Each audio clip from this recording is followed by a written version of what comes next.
All right, guys, so we have our yummy little, I call them baby cabbages, but these Brussels sprouts, which look absolutely incredible.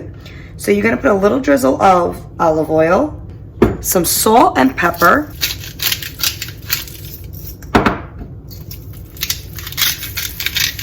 I put a little bit of a dried thyme. If you have fresh, that'll work even better. So we're gonna roast these in the oven for quite some time. You wanna just drizzle some maple syrup up top, around 2 tablespoons. You wanna just give them a quick toss-a-roozy. Right.